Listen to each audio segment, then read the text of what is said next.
Bismillahirrahmanirrahim. Saya itu sangat mencintai, bukan sekedar mencintai, sangat mencintai guru-guru kita. Ya, saya ini rungokno tenan ya.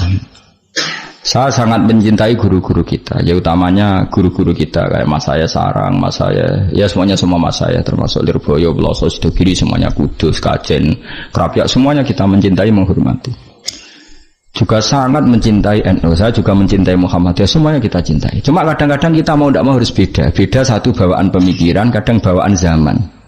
Nah karena beda itu kita ngeritik. Tapi ngeritik kan sebetulnya di hal itu saja, apa? Di hal.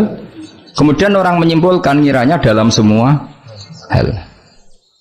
Sehingga ulama mulai dulu mana tidak terima bahak. Hadisnya Nabi butuh penjelasan. Karena Nabi nak duko itu kadang ngendikan laisa minna. Tidak termasuk golonganku orang yang pernah menipu. Loh itu kalau begitu betul kan tidak ada umatnya Rasulullah SAW. Kowe gak sekedar pernah menipu, rezekimu kok bodoh nih.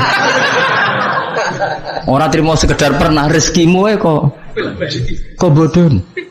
Kowe ku laisa minna nih entek ngamek. Tapi zaman itu ulama sudah mentakwil laisa minna min fitil kal khoslah di sisi itu. Apa? Di sisi itu. Misalnya kita beda dengan Wahabi, saya sering kritik Wahabi, tapi dalam hal yang saya kritik saja, dalam hal yang lain kita setuju. Misalnya tradisi mereka menghormati sahabat, kita setuju. Tradisi mereka menghormati Masjid Haram, kita setuju. Tradisi mereka menghafal Quran, kita setuju. Tapi ada tradisi yang kita tidak setuju. Misalnya mereka sering nggak pati hormat sama ma'asirun nubuwah, tempat-tempat bersejarah. Jadi jangan kira kita, jadi kalau kita ngeritik ya di hal yang kita kritik saja. Itu pun karena kadang bawaan zaman, bawaan versi, bawaan tradisi. Terus kamu simpulkan, misalnya kamu simpulkan, Gus Bak benci Wahabi ya enggak juga. Dalam hal yang kita tidak cocok, yang kita cocok ya cocok kayak tadi misalnya. Sayyid Muhammad tuh kalau ngarang kitab, meskipun beliau beda dengan Wahabi, kalau muji ya biasa, dalam hal yang sama, apa dalam hal yang sama, karena mereka bermakna. Ya misalnya nyun sewu misalnya pengajian umum saya juga suka dari segi syiar, dari segi apa? Syiar. Tapi ada hal-hal yang memaksakan itu mesti saya kritik. Wong karuan kiai cilik ning desa kok pengajian akbar. Akhirnya panitiane door to door 2 wulan sedurunge pengajian. Angger wong ditari. Tapi kalau sudah levelnya memang pondok besar, buatnya besar, keuangannya besar itu kan memang enggak berat. Tapi kalau yang desa-desa sampai pengajian gede, 2 wulan atau 3 wulan oleh door to door itu. Nganti agar wong dijalukin apa? Sebab. Padahal kampung situ enggak butuh pengajian besar karena wong butuhe cek mabadik fikih. Lalu apa ngundang kiai level apa? Nasional. Tapi karena panitianya yang angkuh. Ya seperti ini harus dikritik, tapi bukan berarti kita membenci karena ya ada sisi baiknya. Misalnya nah nyimpulkan rezekinya gitu. Misalnya ada orang alim soleh ketemu wong ayu di jalan tanya, saking pundi mbak, saking mriki. Sebetulnya ini murni hakul jar karena tetangganya dia takok. Berarti muamalahnya hakul jar. Terus wong alime ya terbatas. Oleh delok ora kok ngarep ngisor nganti dhuwur sak kadare. Terus bareng ruhin roh, oh nak ngono jagoan mbek wong ayu kok oleh. Wong aku tahu ketemu wong alim jagungan mbek wong ayu. Nah itu jenenge kesimpulan. Kan terus sakarepe dhewe jenenge nyimpulno iku sakarepe. Jadi saya ulang lagi ya, ini sebagai napa kita niru Rasulullah sallallahu alaihi wasallam. Wong mukmin kabeh kudu salimus sadri, napa salimus terus selamat dadane. Kula hormat sama semua orang se-Indonesia yang memberi kontribusi pada agama ini, saya hormat. Cuma bawaan kita beda itu dalam hal itu, apa dalam hal itu. Ya misalnya gini, nyuwun sewu, misalnya saya dengan tokoh-tokoh besar itu yang saya sebut itu saya hormati semua.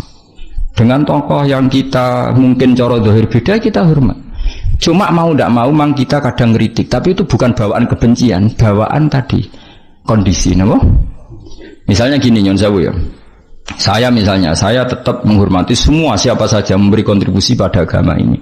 Baik yang terkenal maupun tidak, yang tersembunyikan namanya maupun tidak. Saya sampai sekarang masih punya adat sowan kiai-kiai yang enggak terkenal tapi memberi kontribusi pada agama ini. Saya hormat. Tapi yang tidak terkenal juga punya sisi negatif sebetulnya. Karena orang enggak bisa mengakses karena Yang terkenal punya sisi positif yaitu syiar. Tapi resikonya biasanya terkontinu, terrutinkan hanya ngomong-ngomong ketika ada acara besar. Tapi hariannya kurang bagus biasanya karena fokus apa? Ya fokus kebesaran tadi. Kalau yang kecil biasanya hariannya bagus, bikin madrasah, bikin diniyah, tapi nggak mudah diakses karena nggak terkenal. Ya itu bawaan manusia plus Sallallahu Alaihi Wasallam, didikan Kanjeng Nabi. Saya hormat sama tokoh saya termasuk tokoh negara. Saya hormat siapa saja karena tetap menjaga kestabilan menjaga apa? Meskipun dalam banyak hal kita beda. Ya kadang beda itu kadang kita ngeritik. Itu bawaan ulama dulu Zakaria Al-Ansori itu ya ora cocok mbek Imam Suyuti. Imam Suyuti ora cocok mbek Imam Sakhawi. Nek ketemu mbok takok bor. Ya ulama dulu biasa satu kurun itu saling enggak bertanya karena fokus ke dunia masing-masing. Misalnya tradisi kita kalau ngaji Quran itu ya yang ditanyakan sanadnya dulu. Tradisi mereka tajwidnya dulu misalnya atau tradisi mereka itu makna dulu. Kita tidak tahu. Misalnya tradisi di India. Tradisi di India itu anak kecil itu kalau ngaji bersamaan dengan maknanya. Meskipun kecil. Dalam sisi itu bagus India. Tapi Indonesia enggak. Indonesia lebih suka makhrajnya dulu.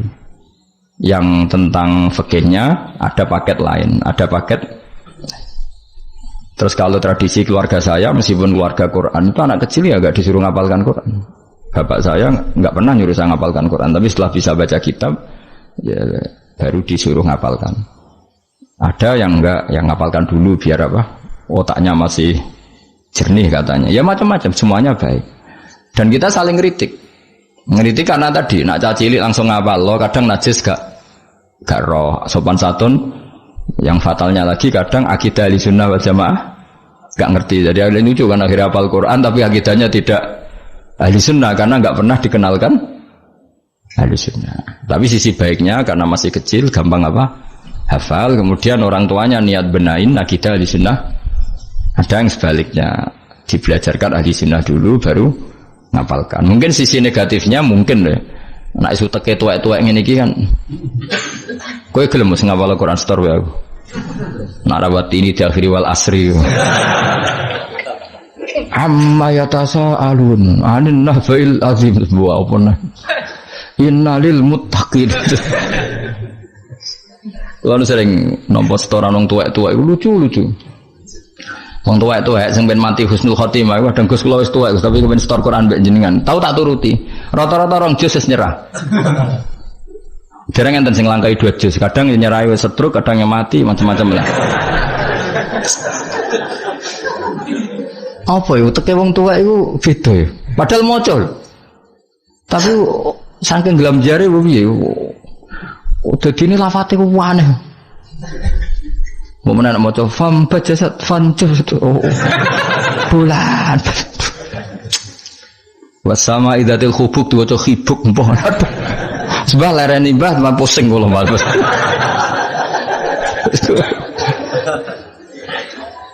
Dadi duwe khayal dhewe apa? Ya seorang lagi ya kita tetap diru keinginan Rasulullah sallallahu alaihi wasallam wong mukmin ku salimus sadri napa? Salimus sadri. Sehingga niki tenan kula maklumatkan. Kula niku hormat. Siapa saja yang memberi kontribusi pada agama ini saya hormat. Tapi kalau ngeritik bukan berarti kebencian karena tadi ada sisi yang kita harus ngomong untuk menjaga kestabilan jalannya hadis syariah. Misalnya saya dengan Pak Yusuf Mansur hormat. Saya dengan siapa saja dengan Ustadz Abdus Somad, dengan UAS, saya hormat. Tapi ada sisi yang kita harus ngomong karena banyak ustadz yang nggak terkenal tapi juga ikut memberi kontribusi agama ini. Makanya saya ngikuti yang tidak terkenal ini tak hormati. Tapi semuanya kita hormati dari segi syiar memberi kontribusi. Kalau yang sedang tidak cocok ya dalam hal itu saja. Fitilkal khoslah. Ingat-ingat apa? Fitilkal khoslah. Tapi jangan semuanya ndak. Kita semua dididik Rasulullah salimus sadri apa? Salimus sadri. Begitu juga saya dulu dengan siapa saja. Asal tadi semuanya itu demi niru Rasulullah sallallahu alaihi wasallam salimus sadri. Napa? Salimus sadri. Fal mukmin salimus sadri. Kita dalam hal misalnya masyarakat senang saya berlebihan, misalnya orang Jawa Timur saya suka. dari segi senengnya kiai. Tapi saya juga sering kritik orang Jawa Timur. Meskipun yang seneng saya lah. Ojo berlebihan. Karena kalau berlebihan seneng kiai terus sering sowan. Kadang anggaran gue belanja tigo sowan. Sebenarnya saya bukan kritik sowannya. Setiap anggaran belanja disalam no template itu terus aku hukumnya itu piye. Nah, kadang ini tak takoki kan sowan aku rombongan bis tak takoki. Lho lari-lari mboten sekolah, mboten napa-napa Gus, yang penting sowan kiai. Lah bocah kok diajari. Lah ngono iku rombongane kadang 3 dino, berarti ya borote, Bro. 3 dino. Jadi saya ngeritiknya itu dalam hal itu saja, tapi mahabbahnya kita seneng, tapi kaifiahnya kadang tidak cocok. Ini perlu dicatat. Jadi hanya seperti itu. Kayak kula panjenengan ini seneng ngaji ya seneng, tapi tetap sama tak kritik. Karena tadi wis gawa 3 perangkat kok gak paham. Gimana ini wis gawa kitab, gawa pulpen, gawa rekaman. Ini kan sudah mengalahkan ulama dulu. Karena ulama dulu tidak bawa rekaman. Tapi kok ilmunya jauh ini ada apa ya? Ya jadi kalau suwon kita benana wa benal mukminin kudu aja ana khil wala taj'al fi qulubina ghillal lil ladzina amanu. Kulo hormat sama semua tokoh-tokoh hormat. Kulo sama acara-acara besar ge kulo hormat. Cuma tetap kita sebagai ahlul ilm mengingatkan ada orang yang berjuang tuh enggak terkenal, ada orang yang berjuang enggak dapat apa-apa. Kita harus ngomong supaya orang ini juga diapresiasi. Tapi yang syiar ya kita hormati karena agama ini butuh syiar. Misalnya sama tokoh-tokoh DPR itu ya akrab. Ya banyak yang di saya sering ketemu saya ngaji. Tapi dalam hal yang kita tidak cocok yang ngeritik. Mereka mungkin yang ngeritik kita enggak apa-apa tapi hormat. Jadi eling-eling ya. Ini dawuh saya Imam Sa'roni. Saya nerangkan dalam konteks ilmu. Ini dawuh Imam Sa'roni. Kalau Nabi ngendikan laisa minna efitilkal khoslah. Bukan berarti dia menjadi murtad karena laisa. Kalau makna sebenarnya kan laisa minna orang itu menjadi murtad. Orang termasuk golonganku wong sing tahu bodoh nih. Mau sekedar pernah itu tidak termasuk golonganku. Lah nek iku tenan maknane hakikat sing umat Nabi sapa? Semuanya pernah bodoh nih Pak sering? Sering. Kadang rezekinya ya dari ya nyuwun sewu koyo kebanyakan maklar rezekinya dari apanya? Gak bodoh nih kira-kira payu gak? Misalnya kayak jujur, maklaran tanah ning Kulon Progo sampai sing tinggu bendara kok. Apa melok apa kabupaten niku? Kulon Progo. Pak, tanahnya tak tuku lah didamel nopo? Weh, kalau damel pertanian untuk pergi prospek. Padahal niatnya itu, iki apa dadi apa? Bendara. Dituku rego murah. Misalnya itu ngene, mungkin Jimban dadi bandara, Pak. Mung Jimban regane larang, mumpun dereng larang kalau tak tubas, Pak. Gelem ta ora wong nggur. Misalnya jujur ngono.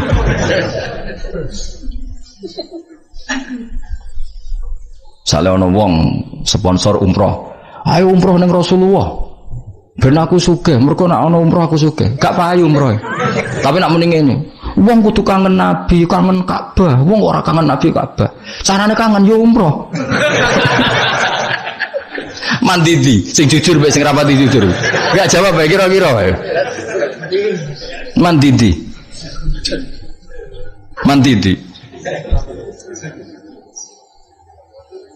Lah iku misale terus hadis laisa minna iku maknane apa?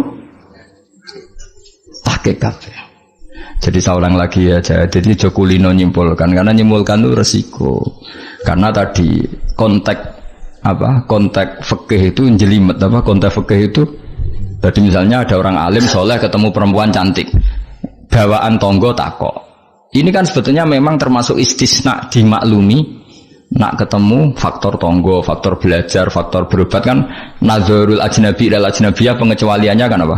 Muamalat, berobat, syahadah, ya ada beberapa lah.